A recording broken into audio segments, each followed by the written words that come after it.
Healthy eating or calorie counting?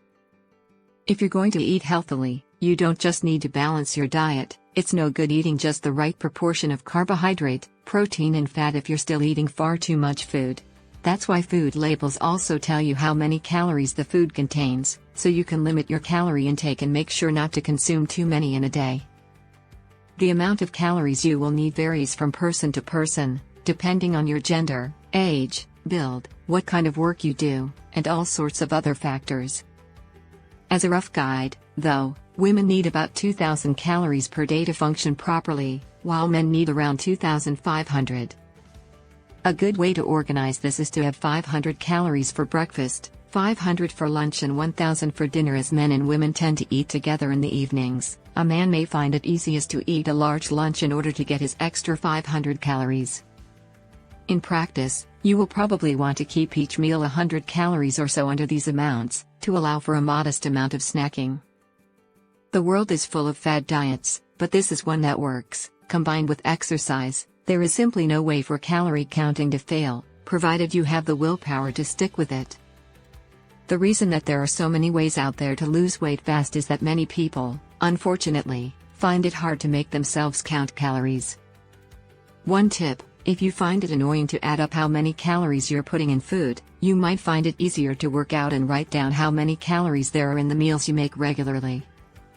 This will allow you to plan better and have some days when you don't need to worry about what you're putting in the food. Healthy eating is one of those things that everyone wants to do, but no one is quite sure how to. Food companies all want you to believe that all you have to do to be healthy is buy whatever you're selling, and people will pay high prices for health in a bottle type products. The reality of healthy eating, however, is much more complicated than that.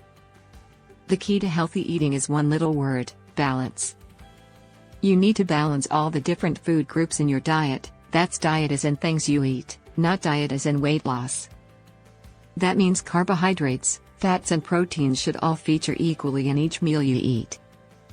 Start paying attention to the backs of labels, where it should be clearly marked how much of each nutrient your food contains, and steer clear of foods that are very high in any one thing unless you are planning to mix them with something else to make a meal. The average person eats too much carbohydrate, in the form of sugar and pasta, and fat, unhealthy snacks, but nowhere near enough protein. If you want to balance your diet, in most cases, the first thing you should do is cut back on the sweets and snacks and eat more meat and dairy instead. It might sound obvious, but it is surprising how people will go out of their way to balance their meals and then ruin it all with snacks.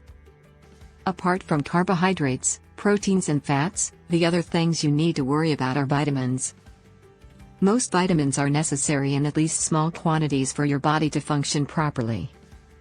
While it might seem tempting to just take vitamin pills, it is pointlessly expensive when you could just as easily eat fruit and vegetables and get all your vitamins that way. Also, don't skip breakfast, as most cereals have many vitamins added and can be a good way to make sure you get enough. Like, comment and of course subscribe for more videos.